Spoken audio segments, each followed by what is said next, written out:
Good evening and welcome to this very special event, the launch of York Design Week.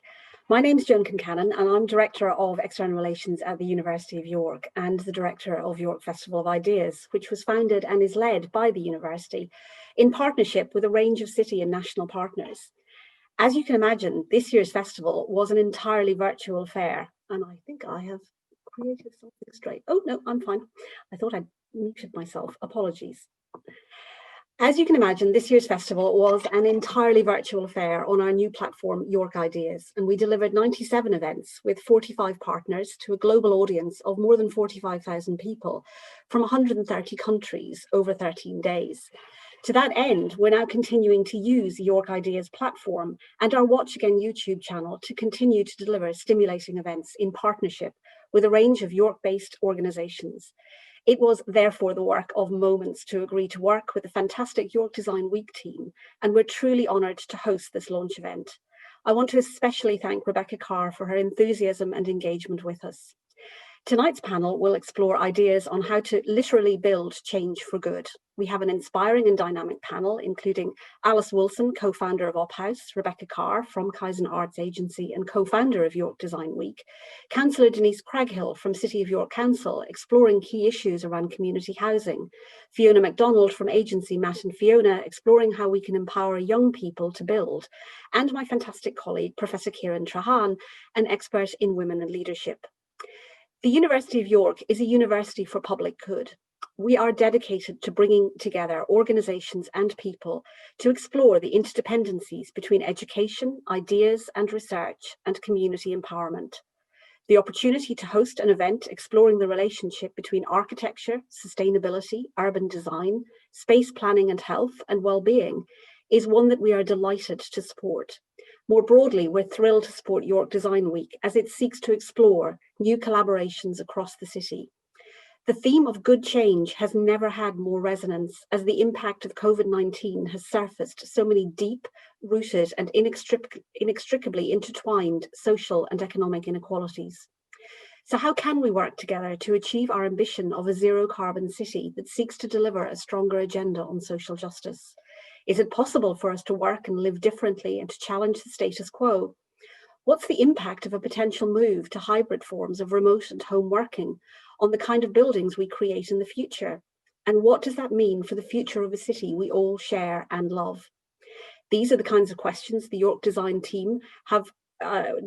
Week team of activists and volunteers have posed. All of them are challenging and all of them are questions that we will all need to grapple with as we seek to redefine and recast our city and our individual lives. So we are going to move now into a series of short presentations. If you look at the bottom of your screen, you will see the Q&A function. Do please pose as many questions as you would like. I would ask that you don't comment on other people's questions. We want a really open and transparent forum with lots of engagement, but it's easier if we don't have lots of extraneous comments flying around the place. So with that in mind, I'm now going to hand over to Alice and Rebecca to shape the evening, and we'll look forward to a really stimulating and fascinating discussion. Thank you. Hi, thank you so much for joining us. We're thrilled to have such a plump and well-attended audience, and thank you very much to Joan for our introduction and for taking such good care of us this evening. We're all in safe hands. Rebecca and I are thrilled to be on a panel of such exciting and energizing women. And yeah, we're looking forward to the conversations that we're going to have this evening. So Alice is going to present OpHouse to you all. Alice and I have been working on OpHouse since October last year. We met at Design Week last year, everyone. These things happen. So Alice is going to run you through a bit of our approach. Okay, hopefully everybody can see that. So I'll start with just situating a little bit of context as to where Rebecca and I are coming from professionally, and then what led to the development of OpHouse and what we're trying to achieve. So Rebecca has a professional background in art and design and is a lifelong troublemaker. She's interested in how to do things differently and what cascade of benefits can flow from this. My own academic background is in critical theory, sociology and economics. I'm in the second year of my PhD now at the University of York, and I belong to the sociology department. My specialism is in tiny houses, and specifically women who design and build their own houses. I've also been building one myself over the last 18 months. It's really more of a shed, but lots of tiny houses are. So why tiny houses? So I'll just lay out a little bit of context as to where we find ourselves in England at the moment in terms of what the housing situation is like. So from an environmental justice perspective, tiny houses can answer the call of greener and more sustainable forms of building. So a 2018 report by the UK Green Construction Board showed that roughly almost half, 40% of global greenhouse gas production can be attributed to the construction industry. It's an unimaginably huge proportion of our planetary carbon burden. So of that 40%, 55% of the greenhouse gas is attributable to the products that we choose to construct with. So this is at once despairing and heartening, because by changing our choices about what we use to construct our buildings, we could make a profound difference to the climate crisis. And a lot of emphasis, of course, is put on a new green technology and how we're going to invent ourselves out of planetary ecocide. But even much more simplistic approaches can be used. So simply by favouring sustainably sourced timber, it's been shown that you can decrease the amount of greenhouse gas emissions of a construction by as much as 96%. This has been done a lot in Scandinavia. There's lots of empirical data from Norway, for example, where they have a long history of using timber framed and clad buildings, which have excellent weather resistance, very impressive longevity, and tiny houses predominantly rely on timber. So this is a very simple and a very obvious way to speak to the climate emergency. So economic justice is also an important component of what people are hoping to achieve with the tiny house movement. Some of you may have heard of the Marmot Review. It's a very famous government study which essentially demonstrated that where you are born will largely dictate your life chances, your educational attainment, and specifically your health. So the Marmot Review was re-reviewed this year to see what's been going on in the last 10 years. And it probably won't surprise many people to learn that income inequality and the health gap associated with that has widened over the last decade. The improvements in our countrywide life expectancy have stalled and have actually decreased for the poorest 10% of women over the last 10 years. The way that this impacts people layers to the extent that if you live in a deprived area in the northeast of England, your life expectancy will be 5 years less than a similarly deprived area in the southeast or London. And this is bad news for everybody, of course, but different intersections of our society are penalised by this over and above others. So, for example, there is no region of England where the average home is affordable to rent for a woman on median earnings. So the typical definition of this is that rent is considered affordable if it costs a third or less of your income. The average home is available on an affordable basis to men on median earnings in every region of England except London and the southeast. So London and the southeast is notoriously expensive for everybody, and specifically for women. So on aggregate across England, average rents take 43% of women's median earnings and 28% of men's median earnings. And if you consider in tandem with this, the wage gap between men and women in comparable roles, and the fact that women disproportionately take on unpaid parenting and caring roles, you can see how different facets of the system coalesce to entrap women, and how tiny houses could potentially offer one avenue out of that for some women. So Sarah Rice, I think she's based at the University of Sheffield, authored a study called A Home of Her Own in 2019. and found that women need over 12 times their annual salary to be able to buy a home in England, whereas men on average need 8 times their salary. And when seeking to apply for a typical mortgage, women's incomes tend to fall over 50% short in most regions. But men, that's only the case in the notorious London and the Southeast, where nobody can afford to live. And it's not just the economic pressures that disproportionately affect women. Women are also more likely to endure violent and sexual crimes in their own homes than anywhere else. And the majority of statutory homeless people are women. 67% of statutory homeless people are women. So even if all of those things are not a problem, another layer of problematizing the home and what it means culturally can be found in the amount of time that people spend on housework, on cleaning and tidying, and it won't come as a surprise to anybody that this is gendered. The way that this resource is used is gendered. So here you can see the United Kingdom, and the little orange bar is on average how many hours per day men spend on housework. It's about 2.5, just under 2.5 there. And for women, this blue line creeping up towards the 4 hours per day mark. So you can imagine, or you will know for yourself, that the cumulative effect of this over the lifetime means that the home is a place where women are stripped of money, time, opportunities. And it doesn't really have to be this way. All of the data that we've covered in this talk so far are indicative of habits that we have gotten into socially, and they're habits that we can remake for better ones. So one potential better habit would be to make tiny houses more accessible to people.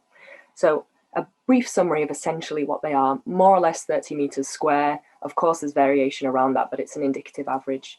An average build cost of around £50,000. That's still a lot of money, but not when you compare it to the average cost of a house in England, which is around the £230,000 mark. And of course, the standard deviation around that average for the tiny house build is enormous. You can spend as much money as you have on a tiny house build, but we also know the literature shows that people can build them for €5,000. Predominantly made of timber, as we've discussed before, and lots of off-grid capabilities flow from the fact that they are not permanent dwellings. They don't have dug-in foundations. A common model is to build them, as you might have seen, on trailer bases. And this means that they routinely use solar panels, biomass, all kinds of renewable energy sources, which make a huge difference on aggregate compared to the way that traditional homes are powered. Their small size means that the amount of resources that it takes to build them and run them, and the amount of stuff that you can buy to put in them, is all less. And the literature demonstrates that people who are living in tiny houses report a refocusing on community, hobbies, nature, family, friends. So there's plenty of evidence to show that we should at least give this a try on a larger scale. The data shows that financial security is associated with improved health. And of course, if you are living in a tiny house that cost you £50,000 to build rather than 250, the financial gains there are pretty obvious. Timber constructions reduce carbon emissions, and lower resource use in the construction and lifespan of buildings is essential for us to combat collectively ecocide. Strong community bonds are associated with improved health, and increased interaction with nature is also associated with improved health, which is good for the individual and good for society at large. And we know that this can work. There aren't just isolated incidents of successful tiny house communities. There are many of them. Minitopia, our partners in Den Bosch, this is a picture from their site there. Social Bite in Edinburgh, Murray in Auckland, New Zealand, Lakefront in Orlando. There are hundreds. The internet will yield all, but there's lots of evidence that this can and does work. It's not fanciful, it's not far-fetched, and just because it isn't common doesn't mean that it shouldn't be. So that's a whistle-stop tour of why OpHouse thinks that York should give tiny houses a go and all of the benefits that can flow from that.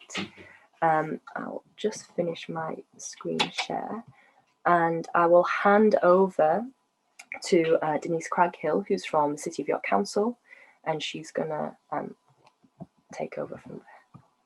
So yes, I'm Executive Member for Housing and Safer Neighbourhoods at City of York Council, and I'm really pleased to be taking part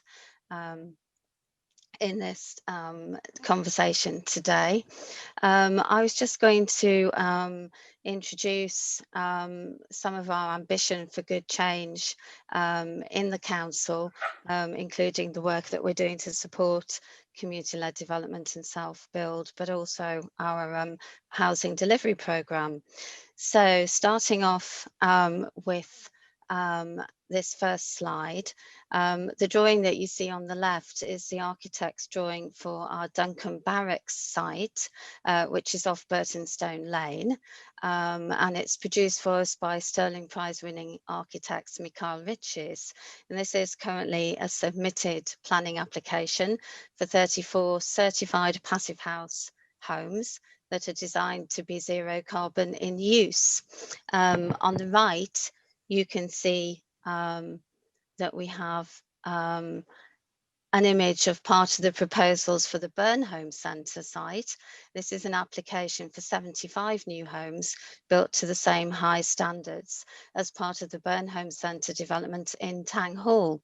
So these are the first two of the council's zero carbon developments to come forward for planning approval as part of our housing delivery programme, which is of at least 600 homes across 8 sites to be built out over the next 3 to 4 years. And this was recently featured in The Guardian as the biggest zero carbon house building programme in the country.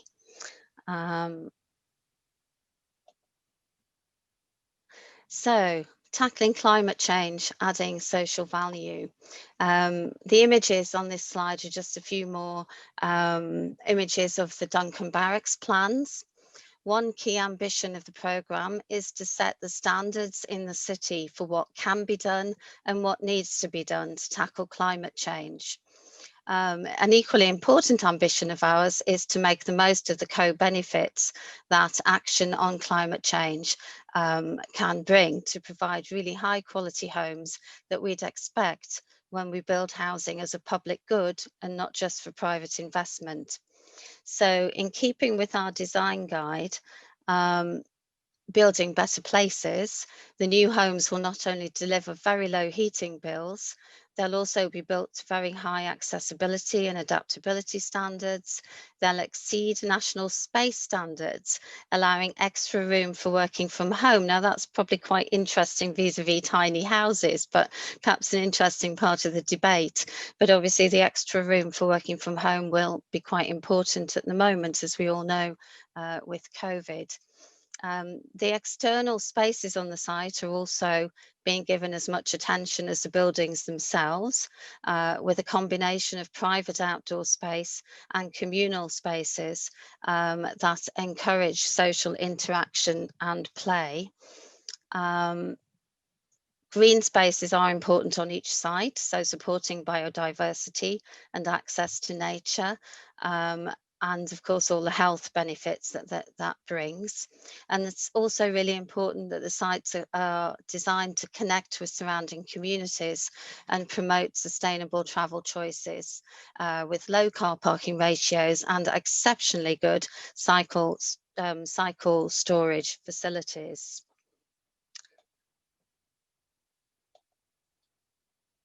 Oops, that's it. So also very important for our programme is co-production. And part of that good connection to existing surrounding communities arises from the importance the design guide gives to public engagement. Each site goes through 3 phases of public engagement. The first starting with very open drop-in sessions that all residents are invited to, and discussions take place to identify key local issues. And the children that you see me with on the slide from Clifton Green Primary School, we asked them to draw what they would do in traffic-free streets, and they produced several hundred fantastic drawings, really overwhelming us with their creativity, and those informed the layout of the proposed play street on the site. The middle phase of the engagement is a full-day workshop with local residents where we dig deeper into the site design, and we also have lots of fun playing with wooden blocks and plastic trees, as you can see in the photograph, and obviously including fruit trees. And the final phase you can see at the top left is the display that's now there on Burtonstone Lane for Duncan Barracks, actually next to the bus stop, and sets out the final proposals for further comment for people to feed in. And the wooden display will be reused to make planters on the new development. So we are also, alongside the housing delivery programme, or in fact as part of it, supporting community-led development and self-build, and supporting OpHouse as far as we can. We have a community-led development and self-build officer in the team, and we're still very much hoping that our local co-housing organisation, Your Space, will still be able to get on site sometime in the near future and start delivering the 19 co-owned forever affordable homes that they're planning on part of the council's development at Lowfield Green in Acombe. Your Space's first development has been held back by the government pulling the rug out from under the Community Housing Fund, and the council's currently working with them on the financial options to deal with this. Lowfield is the first site in our current housing delivery programme. 165 homes now under construction there, and that's really set the foundation, so to speak, for our zero carbon ambitions going forwards, with very high environmental standards and high quality homes and a big green space that they're set all around. So as well as the Your Space development, Lowfield has 6 self-build plots, which the council has already sold.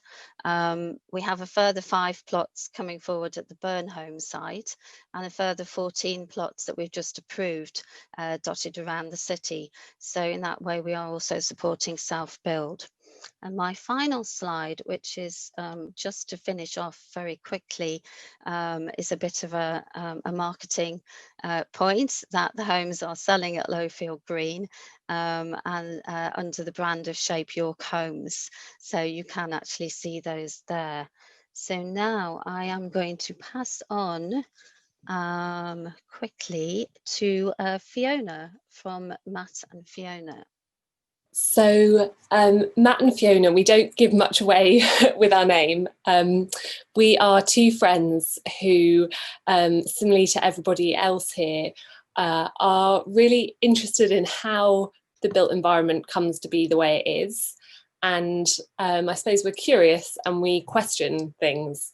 And for years and years, we kept coming back to this question of how many young people look around them and feel like they've had a say in what they see. And arguably you could take out young people and you could say how many people look around them when they look at the places where they live and work and play, and really feel that their thoughts and ideas have been taken into account. And so we were really interested to think about, well, how can we change this? Is there a way we can change this? And that we genuinely believe that this fact is a loss, not just for children and young people, but for everybody in society who's using space. And that given we all use space, it should be designed, well, briefed, designed, and potentially built by everybody from all walks of life in society. And in particular, Matt and I, we met through Matt volunteering on projects that I was running years ago for an organisation called Open City. And he would always challenge and turn upside down the briefs and be much more ambitious than perhaps I was ready for. But we've kept that going into something maybe a little bit more formal now, where we enable young people to not only design, but also to step back to the first step and set the brief. We're acutely aware that whoever is using a space is the expert on what that space needs and how it should function. And so absolutely, as came across in Denise's presentation, it's so important for those end users to be involved right at the beginning and genuinely at the beginning. Then the joy of working with children and young people is their imaginations far surpass nearly all of ours, and definitely mine. And it's a real pleasure to ask them, what could this space look like? How could it feel? How do you want it to make you feel? What do you want to be able to do there? And through that design process, we're acutely aware that from the moment young people really start any sort of formal education, they're being judged, they're being marked, there's competition, it becomes about grades. And we wanted this to be something completely different to that. So when we design with children and young people, it's always done through, we see it as a series of, I suppose, portals that start really, really wide. And then we try and work collectively, so with that group of, say, 30 young people, to gradually hone in on what do those children collectively want the design to be, so that it's not around competition, and it's not about one person's design being taken forward, but rather a collective set of values and ideas and collective imagination. And then finally, we don't see why children shouldn't be involved in building what it is that they've designed. And that really closes that loop in terms of collective achievement of seeding the idea of the building, designing it, and then ultimately building it and using it. And I'm proud to say that we've now completed, I think it's about 15 builds over the last 4 years. And we're really excited at the prospect of working with Rebecca and Alice and York Council team on potentially two sites in York next year, to enable young people in York to see their ideas come to fruition. And just to show a really kind of whistle-stop example of maybe how that happens in reality, we haven't yet done this in York, but obviously I'm really, really excited to. This is just one project called Room for Art, which we undertook with a school, Lansbury Lawrence Primary School in East London, which is an amazing school designed and built as part of the Festival of Britain, but doesn't have space, and had a really enlightened senior management team working in conjunction with the Whitechapel Gallery, who said, well, we would love there to be a new art room at the school, but we don't feel comfortable as adults and teachers designing it because it's not for us, it's for the students. And so we had the privilege to work with Year 6 at the school over a period of 3 months, where they introduced us to the school site. They worked out where would be the best place within the school site for this new art room, what it should look like, working at a range of scales. We often work through model making because we find it's one of the most direct ways that people can translate what's in their imagination into reality and share their ideas.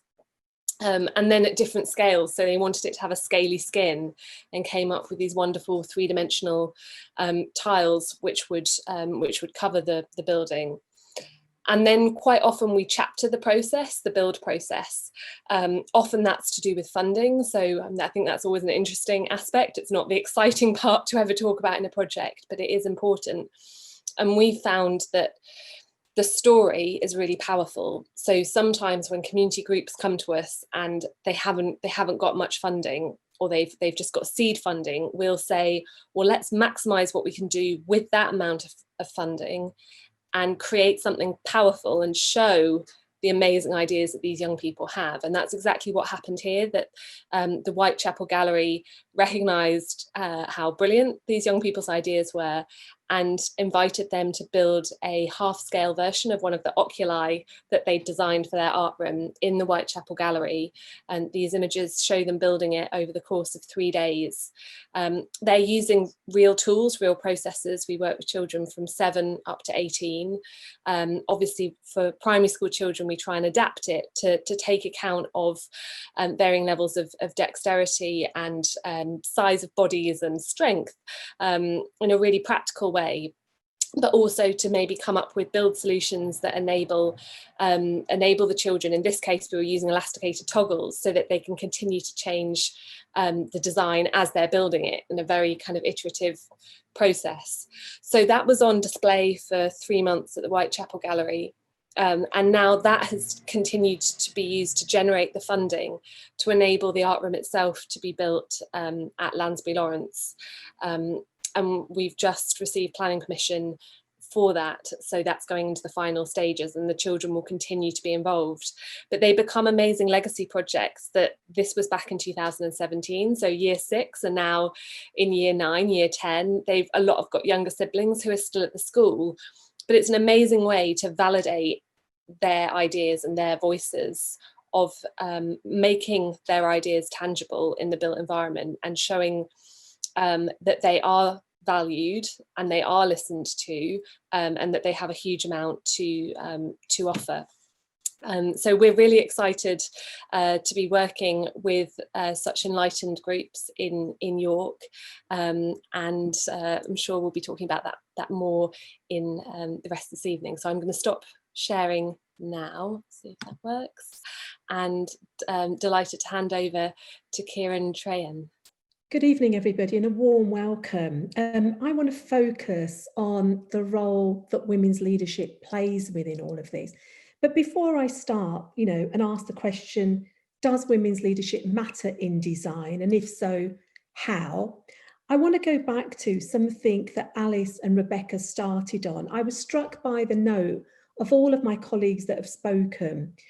Rebecca and Alice spoke about environmental justice. They talked about inequality. They talked about sustainability, all in the context of freedom, autonomy and design.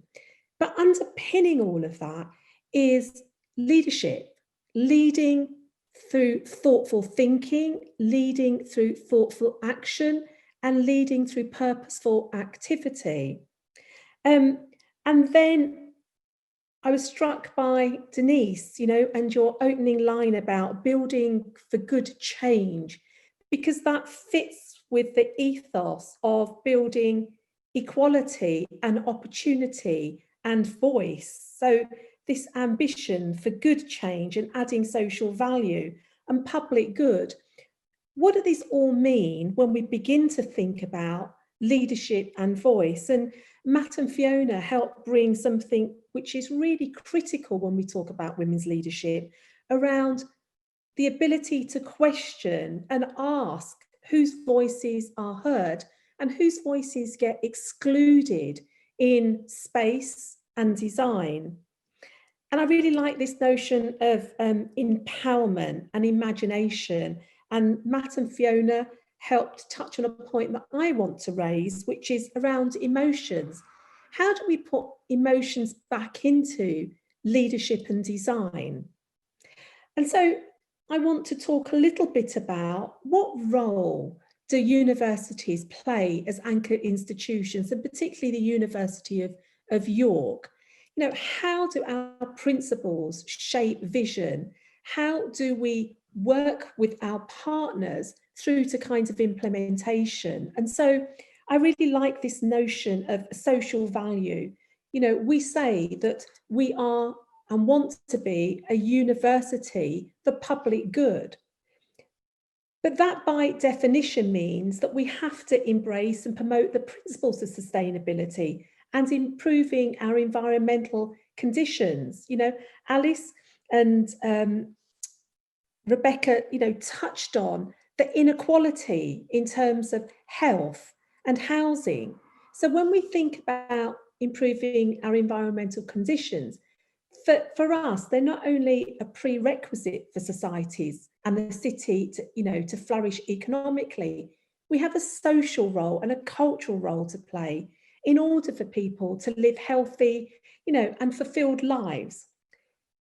But that's also a real driver for the collaboration and the co-design of research, education, and partnerships coming together to work on challenges and create new thinking and new practices. And so in some ways, that's about leadership, but leadership that is purposeful and shared. And each of the talks have touched on the idea of collaboration and co-design. And for me, when we think about the role that leadership plays, leadership in unusual places, so not the traditional forms of leadership that we might all be familiar with, but leadership that engages, leadership that influences, leadership that creates long-lasting, sustainable impact. And so one of the things, at the university, through collaboration, through collaborative and shared leadership, we want to try and put to rest some of the assumptions that actually design and leadership is about competition.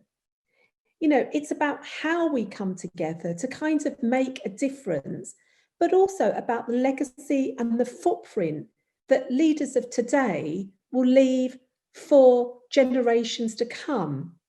So if we think about collaboration across sectors, across discipline, and across people from different backgrounds and with different expertises, then I think what we do is bring experience that allows for new ways of thinking in terms of health, inequality, prosperity, design, but creating spaces that have been co-designed, co-created, but with vision and excitement and emotion. But leadership also requires equality, diversity, and inclusion. All of the speakers before me have spoken so eloquently about the freedom of inquiry, the expression to be able to advance design in new and innovative ways. And so ensuring that it isn't just a particular member of our community. I was really struck by Matt and Fiona when they talked about the voices of young people. And as they quite rightly said, it's not just the voices of young people, it's the voices of all people, because we all have a particular context that we live and work in, and we all have a voice, and that experience that we bring can actually help us rethink about the kind of social and economic development we want in the future, how we create our spaces for work, for play, for business, for community. And so it's really important when we're thinking about design and leadership in design that we think about, heritage, our culture, and the kinds of orientations, so that we're creating opportunities for all, but not one that is only inclusive for particular groups. Because without inclusion and without equitable treatment of diverse backgrounds, the principles of collaboration and design don't become sustainable. And so for me, for us as a university of public good, we have to think about the unfiltered lives, the unfiltered stories. How do we look at leadership and examine the telling of stories of leadership through real people whose lives have been positively changed as a result of some of these co-collaborative design processes? And if we go through underneath the surface of unfiltered lives and go beneath the surface into the heart of the way that education, research, and practice come together, then we might be able to deliver on these promises of building for public good, for change that's purposeful. So let me go back to working together to make a difference and women's leadership. So, I'm really delighted and excited to be working, with our city partners by creating Through the university, we have a centre, which is the Centre for Women's Leadership, Enterprise and Diversity. And the aim is for us to work co-collaboratively with our partners to facilitate not simply outcomes, but impact through policy exchange, to develop evidence-based solutions to regional and national challenges on this agenda. Because by working together to make a difference, we'll create engagement, influence and impact that's meaningful and will empower and create transformation across not just simply business communities, but local communities, as well as the policy sector, which I think is really, really important. And to be able to kind of do that, women's leadership brings a distinctive influence, you know, through the use of networks.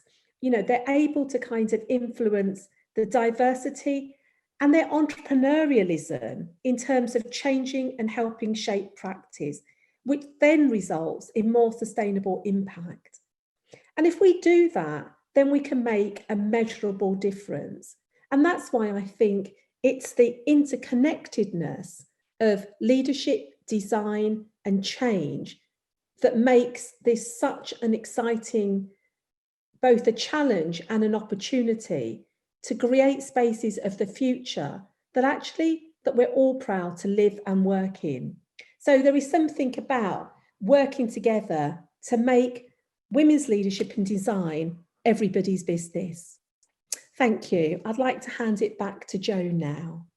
Thank you very much. I'm going to take the privilege of chair and ask one framing question, which is probably the most obvious question in the world in the context of what we're all enduring right now, which is in the context of the tiny house, the community housing, women's leadership, and the idea of empowering the next generation to think differently about the systems they're inheriting. How do you think you can shape the public discourse and the engagement in each of your areas, of which there are many overlaps, in the context of COVID?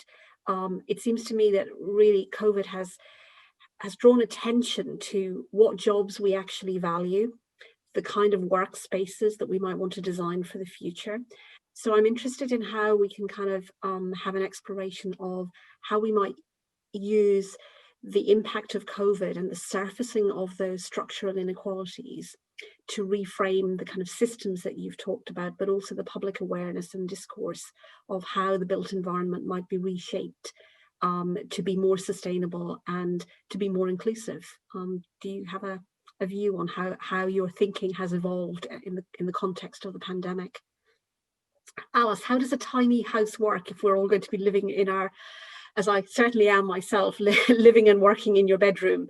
How do we then overlap with Denise's ideas for community spaces alongside community self-build? Do you have some thoughts on that? Mm-hmm. Yeah, it's a very salient question to be asking at the moment, and you're quite right, of course, that the coronavirus landscape has served as a catalyst for a really serious reconsideration of how do we live, and is that something that we've sort of accidentally fallen into? How do we want to live? What do we need the spaces to facilitate for us in terms of human flourishing, especially in the context of not being able to leave the place that we live in for periods of time? Something that's come up quite a lot in the early findings of my own research at the moment is how a reconsideration of the extreme importance of access to the outside world and to other people has been in this situation, and specifically people in tiny house communities, or even people who live individually in tiny houses in an urban landscape, have spoken about how vital it has been for them to be able to access the outdoors. So linking to what Kieran was mentioning about how it might benefit us to take less of a competitive framing to discussing how should women lead, how should homes be built. I think what tiny houses can encourage us to do is to celebrate pluriformity, and that nobody is suggesting, or certainly I'm not suggesting, that tiny houses are the only way that anybody should live, and they tick all the boxes and they answer all the questions.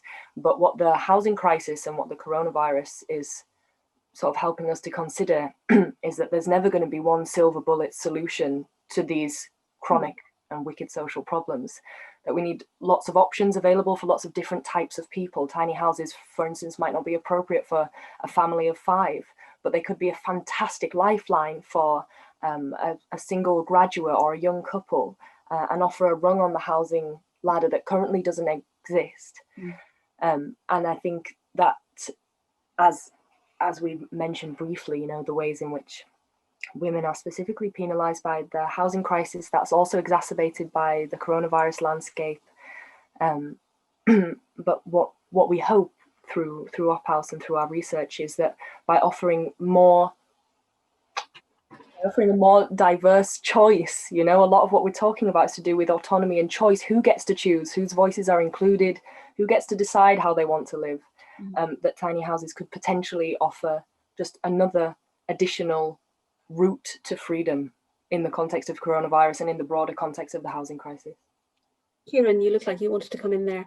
I want to build on what you said, Alice, because I think that's really exciting. When we have conversations like this, they're provocations to the debate. You have to push those boundaries. And for me, it's not about one or the other. It's about how systems come together. So, for instance, the university, an anchor institution at the heart of the city, who's developing, young people, the next generation of potential leaders. And so for me, linking up with what you've just said, Alice, is how do we create visible role models that encourages women to take up positions of design, of architecture, to be part of the landscape in terms of career choices, as well as thinking about space and community. And what often happens is we think about fixing one without thinking about, well, where does this get rooted? What's the work that we do in schools? And that's why I was so struck by some of the things, Fiona, that you were articulating and showing concretely, when you involve young people, the contributions that they can make, in the same way as if you involve old people, they have a depth of knowledge and experiences. And so for me, it's that connectivity and the disconnect. And it's by working with both that you begin to kind of disrupt systems in order to create future enhancement. Absolutely. Can I? Oh, sorry, Denise. Sorry. Yeah. Okay. Yeah, I was just going to pick up on that. I certainly think that it shouldn't be an either or. I think it should be lots of different solutions for lots of different people. And I just wanted to lead up to a question back really to Alice in a way about the tiny houses. But one of the key elements in our design guide and the designs coming forward is that balance between private space and communal space. And as we've said, that's all become even more important with COVID and access to the outdoors, but also the indoors being important as well. So our houses, some of the designs we've already bringing forward have that private space behind the houses where children can actually play together, but in a safe space. And then they also have a lot of green space in the middle of the developments, shared green space. And I was just wondering, in that sense, with the tiny houses, is it a question of also, I'm just interested in looking at where they are, as you kind of referred to, and can they be those tiny small spaces internally that are cheaper to build, but can they have shared outdoor space and communal outdoor space? Is that something that you're kind of looking at? Yeah, absolutely. It's a very important question, of course it is, because a lot of human flourishing really seems to rely on trying to strike some kind of homeostatic balance between the private and the public, the visible and the invisible, being in front of a crowd, having time to be anonymous. So I guess two ways to look at this are what already exists and what are we trying to create with OpHouse. So what already exists is, as you might imagine, a mixture of people who just want to live in a tiny house. That's what they want. They want small space, they want cheap life, they want to be left alone. So they live in peri-urban settings, they live in rural settings, they live in their grandma's back garden. And then there are people who build deliberate communities, which is a different way of using this technology. So Social Bite in Edinburgh, for example, and lots of the more established tiny house communities in America, specifically finding a common ground where the focus is on the civic, the communal, the shared, and you just happen to live in a small space as you enjoy that shared arena.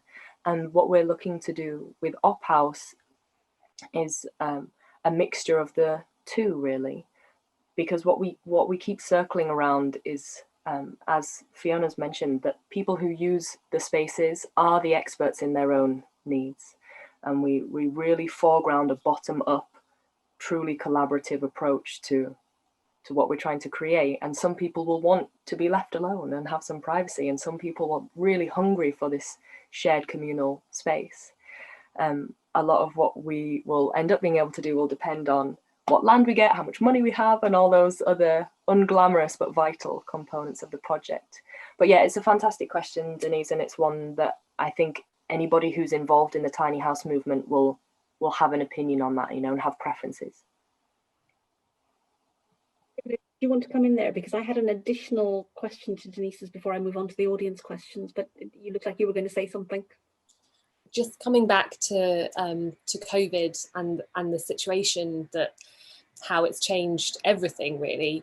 I think on lots of levels, it's actually brought children back front and centre more than they were before. I think we've all felt, I don't have children, but I felt the change in rhythm of life of when the schools closed. There's something about that routine that actually keeps whirring going on in all other parts of society that actually I don't think we had any idea that it was doing, but it was doing. And a lot of it around enabling, coming back to women, enabling women's rights, about women being able to work again rather than taking on the lion's share of childcare that's being well reported now in these scenarios while trying to keep jobs going. So there's that factor, but there's also what's become very apparent is the lack of equality between different children's situations, and that becomes heartbreaking when I think it was sort of 40% of children didn't get any contact with their teachers during lockdown, and we know which demographic that will be. That will be those young people who are the most deprived, and they don't have access to the digital infrastructure required to bring them back in to connections to teachers in the wider community. They're often the ones who are sharing bedrooms, sharing space, don't have any of their own space. And it just highlights ever more how important involving them is, respecting them, their views, their rights, the rights of the child. And so it's both for what we're doing, and I think for what all our organisations are trying to do, it's both presented huge challenges, but those huge challenges have also provided a huge amount of fuel and momentum to say we've got to change, we've got to sort this out. And a lot of children themselves are becoming more politicised, as we've seen through uprisings, rightly so, over exam grades. Now there's an amazing exhibition that's just opened at the Foundling Museum, which is primary school children's responses to 2020, and it's deeply political stuff. And so I think it harks back to, we absolutely should not patronise children. They often have an ability to speak the truth that maybe adults worry about or sort of tiptoe around, and that they have so much to offer us as much as we have a duty of care to make things better for them. I think that's really, really interesting, and I would, as a 15-year-old of my close acquaintance, certainly believes in speaking truth to power on a regular basis. I wanted to pick up on the mental health agenda, and particularly on the really innovative way that York is approaching that community, the kind of leadership and empowerment agenda. But is there the opportunity, or has it already been done, Alice, that with the different forms of tiny house build, has anyone been doing any tracking of the relationship between mental health well-being and the way in which those kinds of houses have improved mental health. I was very struck by a report by the Design Council, which articulated thriving cities, but the idea of cities where 40% of people are more prone to mental health issues because of a whole range of stresses that become associated with living in large urban spaces. So in the context of the new builds, Denise, in addition to what may have already been tracked and measured, would there be an opportunity to think about those new innovative housing spaces that you're developing and the housing developments to track the relationship between health and well-being in a way that would show that that kind of approach had a really inclusive benefit? I think that's something we're certainly interested in, and evaluating the whole program is something we'd certainly be interested in. There is that emphasis on health and well-being, both in the standard of the houses and the buildings themselves, the standard of them to live in, with very low energy bills, with space, light, and those sort of things, and the external environment being as important as the internal environment. Mm-hmm. But I do think generally that evaluating how people live in the homes, both from a climate change related sort of energy, the passive house point of view, but also more broadly as well in terms of overall health, is something that I hope we will be able to do. Alice, has anyone measured the impact over periods of time on the tiny house movement on health and well-being? This is a very prescient question, Joan, and is part of the reason I think that I was lucky to be given the opportunity to do this PhD, and because the research doesn't exist yet. So the newest iteration of the tiny house movement that sort of picked up around maybe 2008, 2009 started to really become a notable phenomena in the USA and Australia. And only just latterly, maybe 2013, started picking up in the UK. It means that it just hasn't been established for long enough yet to generate a good solid body of scholarly interrogation. But since it's becoming more of a significant minority still of the housing sector, that's why the timing of this PhD is hopefully going to be one of the first to try and have a look at that. So what we can do is extrapolate from existing studies that show a clear link between financial security and well-being. Women's ability to be economically independent from men means that they can extricate themselves from violent and abusive relationships. There's also a lot of great evidence to do with taking populations who are struggling with homelessness or addiction problems or mental health crises and bringing them onto a project where they take ownership of a project, they design, they build, they get the skills, they make the friends. It's obvious to everybody what kind of benefits can flow from that. So taking all of those sort of satellite data and applying them to the context of tiny houses, there's plenty of reason to expect that there should be trackable benefits that flow from these type of projects. But as of yet, we can't say for sure, but ask me in 2 years. I certainly will, and I've got a media team who'll be biting your arm off as well. Now we're going to move to audience questions, and they're coming thick and fast, but keep them coming, people.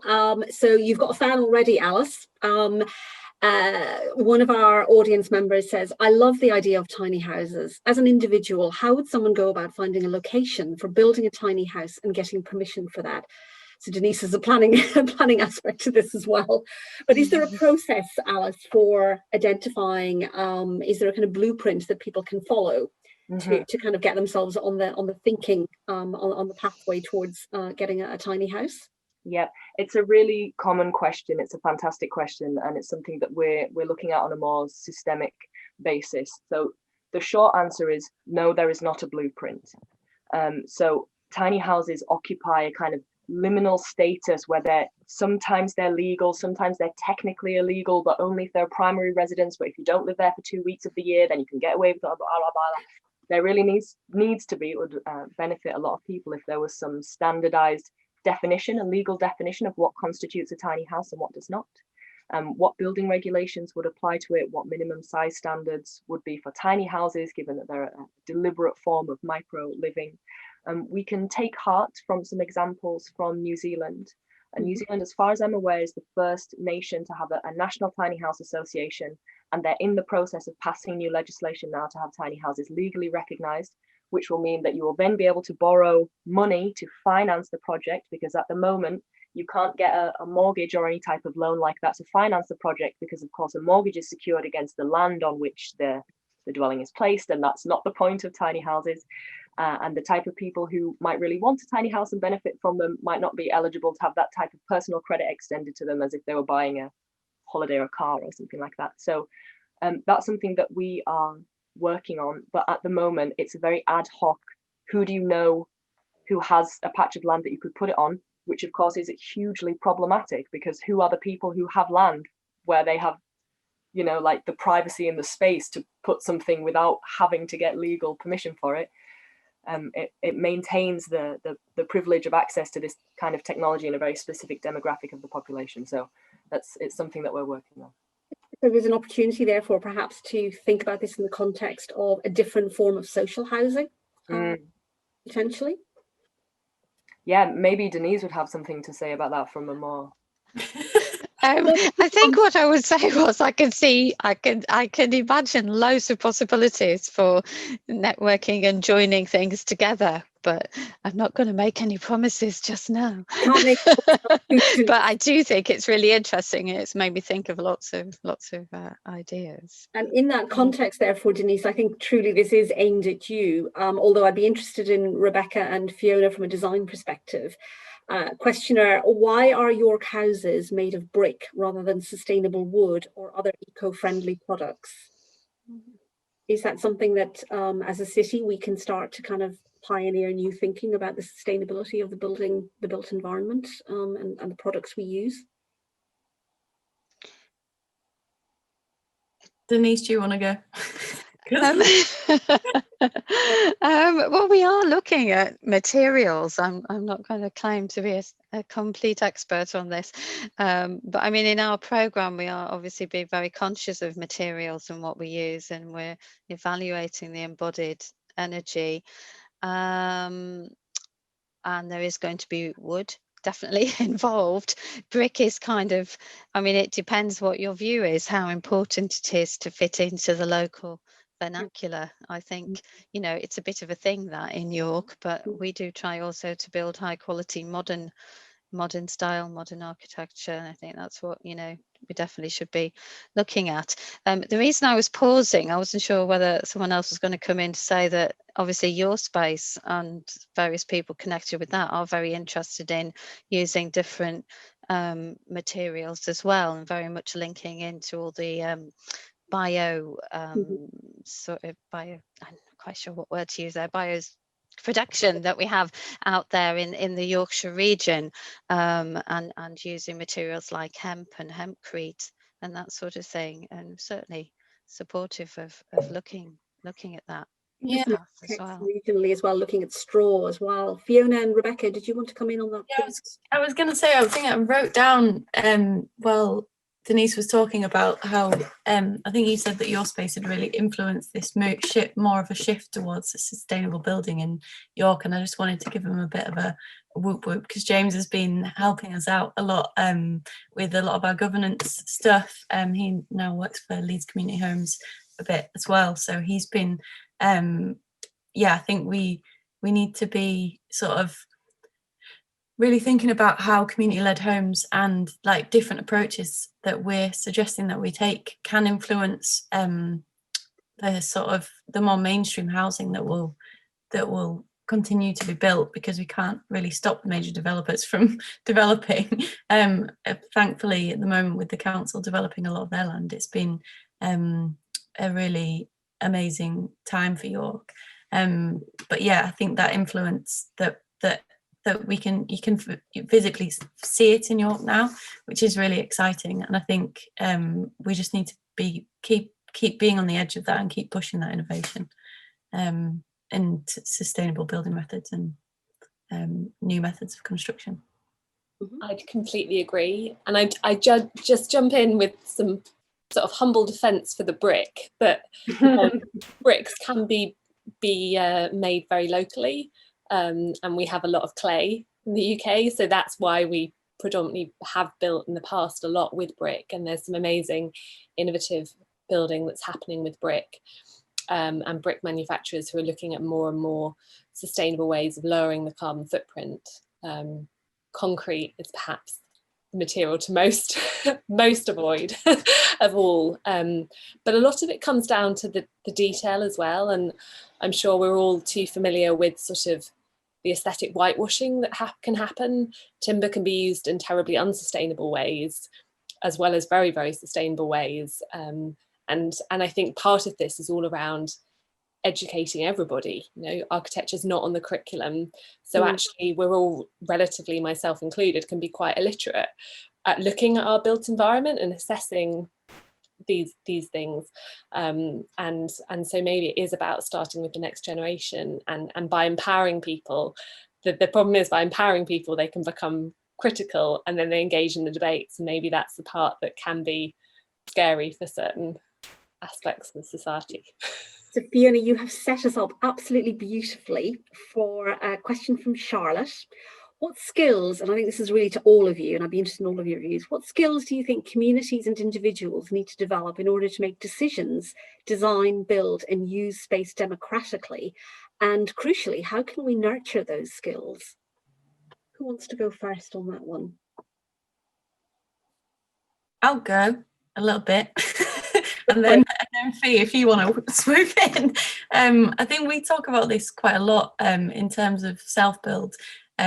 We've been sort of, and the co-design process, I think what's been happening recently in York, again, My Future York have been doing a brilliant job of bringing the brief back to the people, and then looking at this like hugely democratic process through to design of spaces, and then taking that back and using a lot more deliberative systems to bring about change together. So I think the skills that people want to learn need to be decided by the people who want to learn the skills. It's not that simple to say, oh, we need this, this and this, because I think there's a lot of talk about green revolutions and all this sort of like upskilling and greening our industries. But unless people are engaged and they want to be learning these things, you can't just say, oh, this mass unemployment, everyone must learn new green skills. I think we need to be, I think definitely working with young people. Alice and I had a really good conversation with York College the other day, and I think that's why we wanted to be working with Matt and Fiona on a project next year, because I think just getting young people engaged really early, and young girls as well. Like I would have studied architecture, I ended up doing tailoring. I think it's like there was not a huge there's never that, like there's not, when you get a choice at GCSE to do whether you could do textiles or design technology, a lot of like our textiles class was full of young girls, and the boys all went and did DT. So it's sort of, it's questioning that the time in your life when you make those decisions, and I think Fee will probably have a lot to say on that as well. But what skills do we need? I think just all women need a drill. Get that. I got a drill for my birthday. It's the best thing that's ever happened to me. There's something about the softer skills, you know, that we sometimes lose sight of. So I want to build on what you've just said, Rebecca, you know, because there is something about firing up the imagination, you know, so, you know, developing creativity skills, you know, across the piece, as well as the more hard-nosed ones. And so I think for me, the three would be creativity and entrepreneurialism, you know, an enterprising spirit, you know, with that kind of opening up for scrutiny and challenge, and critical thinking. You know, I'm really fascinated by, you know, young children at a very early, you know, age often ask why questions. You know, with every answer you give them, there's a why, you know, and then you give another one, and why. So where is it that young children lose the capacity? You know, where do we knock that out of them to stop asking the why question? So I think for me, The softer skills would be around imagination, creativity, and entrepreneurialism and critical thinking, putting the why back into the kinds of questions. Because if there's one skill that we all have, it's the ability to question, it's the ability to challenge. And that kind of then links on about that disruptive process. How do you disrupt an ecosystem that you end up being both a colluder of, but also wanting to be a change agent of? And so I think, we have to kind of also think about those paradoxes, when we think about soft skills and hard skills, the technical knowledge and the technical experience, along with some of the softer processes. I couldn't agree more, Kieran. Yeah, having that confident curiosity to want to find out, because you could spend your whole life learning how to build in timber and still have much more to learn, or brick or whatever, but having the confidence to say, this is what I'm interested in, and to then pursue that. And also to pick up on what Rebecca was saying around role models, there are some brilliant groups that have come about in the last sort of 5 years, like Black Females in Architecture, where young Black women are putting themselves front and centre, and this is brilliant, because they're all saying, there was no one like me at college or university.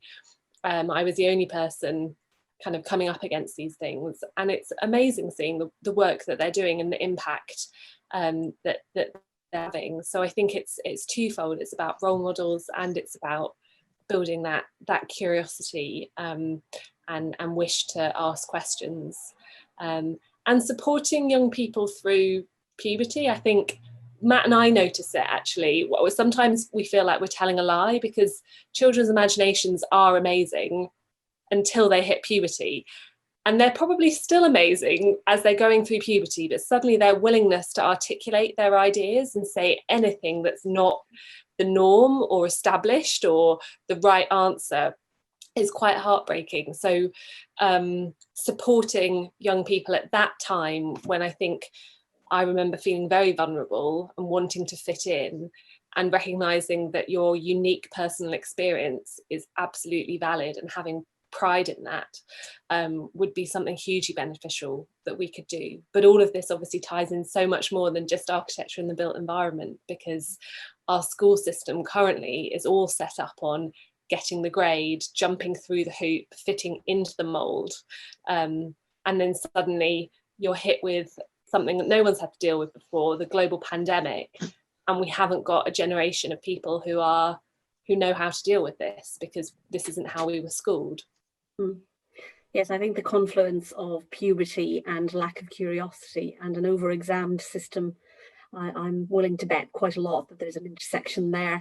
There are two tied questions that are really interesting. The first of which is really addressing you, Fiona, around the possibility for young people to get involved with Matt and Fiona projects, even if they're not a member of a school or community that you're benefiting. Is there a wider engagement opportunity? And linked to this is a really interesting one of somebody who's made particular reference to what we can learn from the traveller communities who have long histories of being off-grid and living in tiny houses, and whether there's the opportunity to draw in some further learning. But first, Fiona, your experience of how to engage a kind of mass community of children in the work that you do.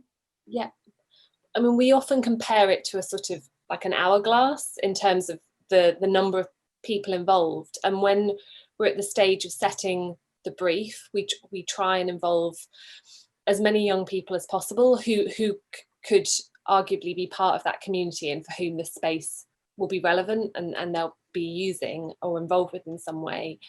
And then often it comes down to a more core group of young people who will lead the project as its kind of ambassadors throughout.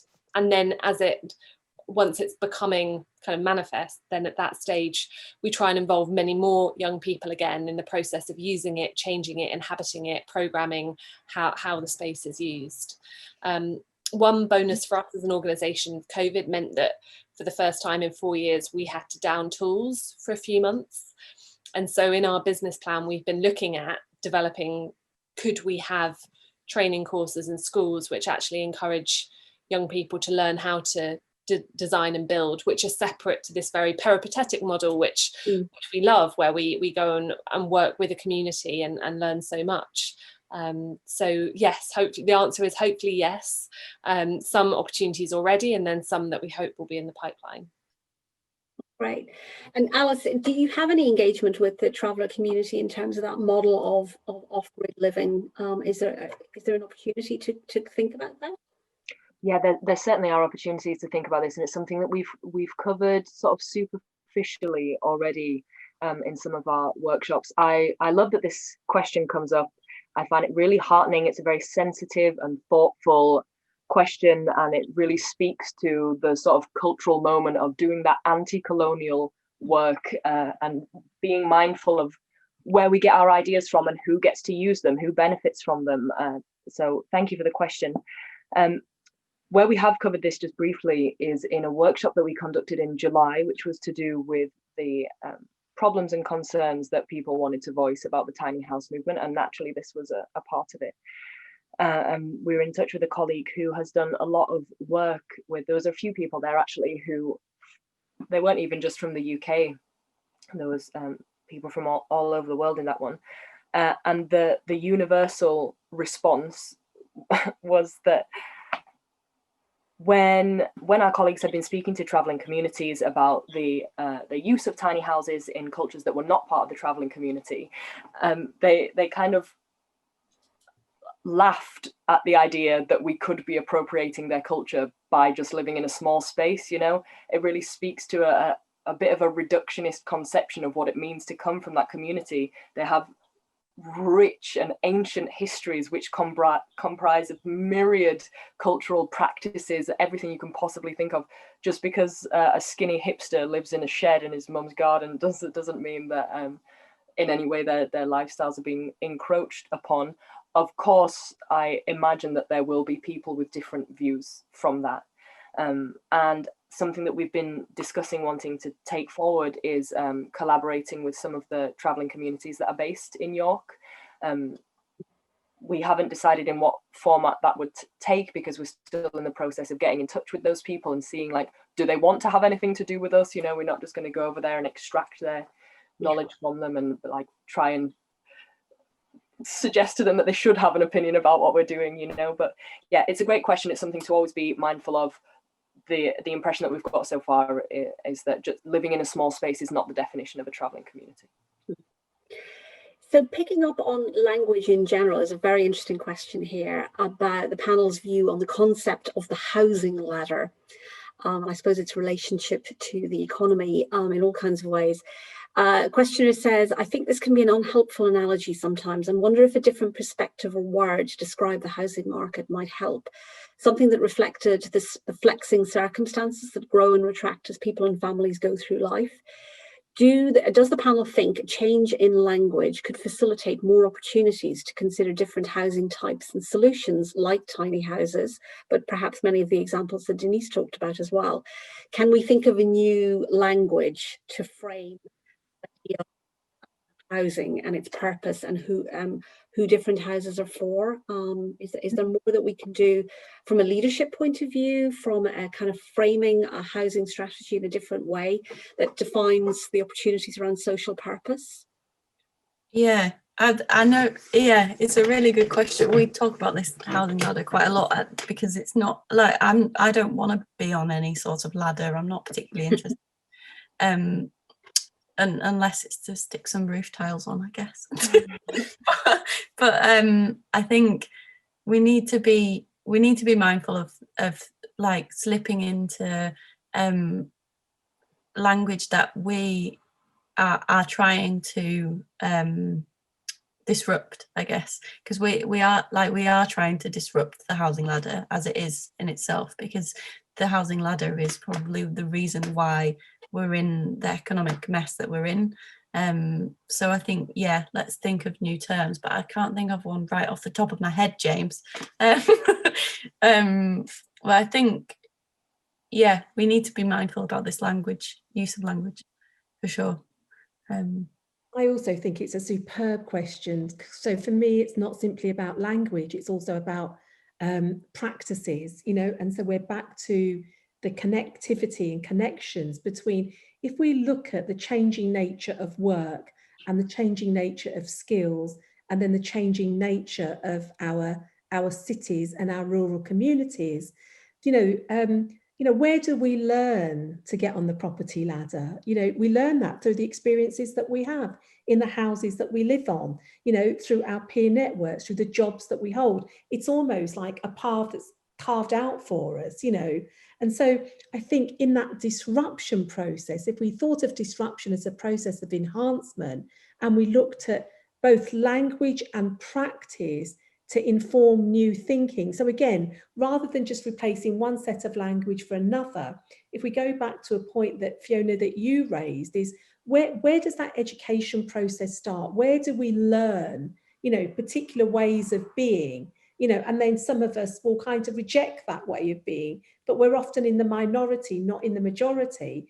And then we get to a stage in our lives where we want to fit, we want to belong. And so we relearn that language. So I think for me, it's a process of learning and relearning, but not just in the context of, you know, the property ladder, because actually the property ladder could be a really interesting and innovative concept if it didn't mean what it means today. What if the property ladder was an aspiration, you know, to aspire to having a tiny house?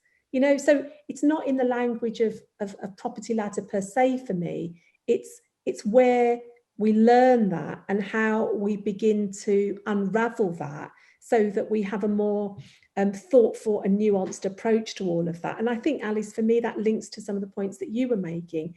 When we talk about collaboration, it's the power of, you know, whether it's working with the traveller community, whether it's working with the research community, whether it's working with the business community, it's that knowledge and putting that evidence to work to kind of create the sorts of changes that, you know, we've all been talking about. So for me, it's like, how do you bring those collaborative communities together, you know, to work on a much wider agenda, you know, around this whole issue about creating new ways of doing, new ways of being, and new ways of living and working?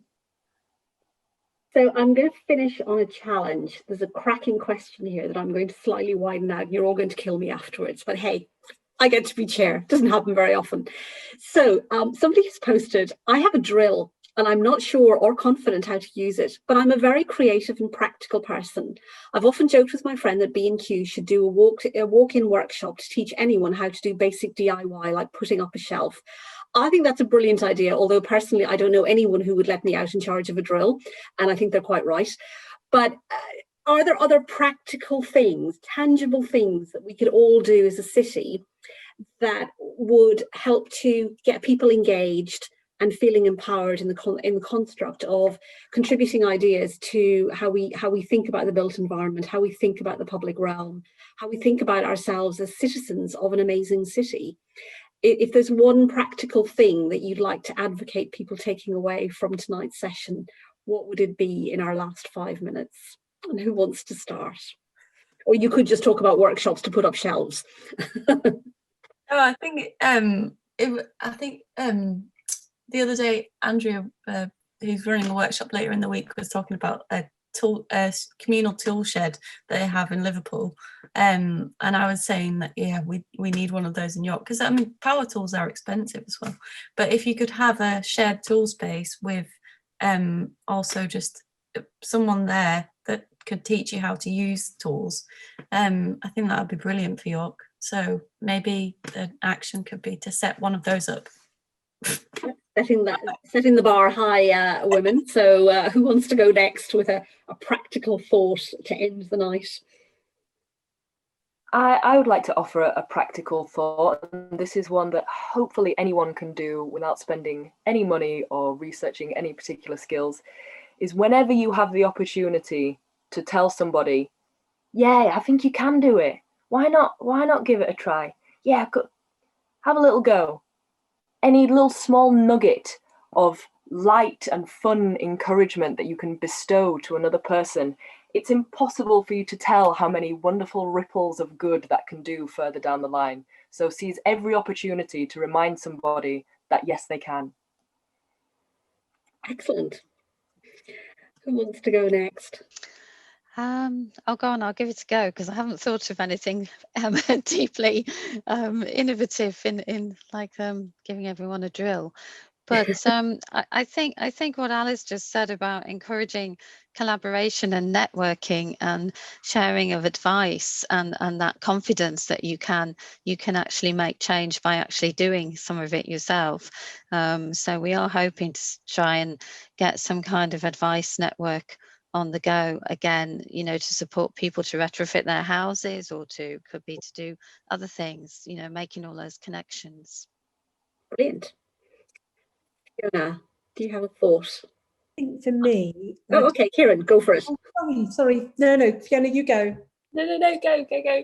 Gives you more time to think. I think it would be great to have 1,000 mentors and 1,000 mentees, you know, but in this instance, it's one practical activity, one practical tool, and one practical product to show. Wouldn't that make a great gallery? Wouldn't that be wonderful? Excellent. Fiona.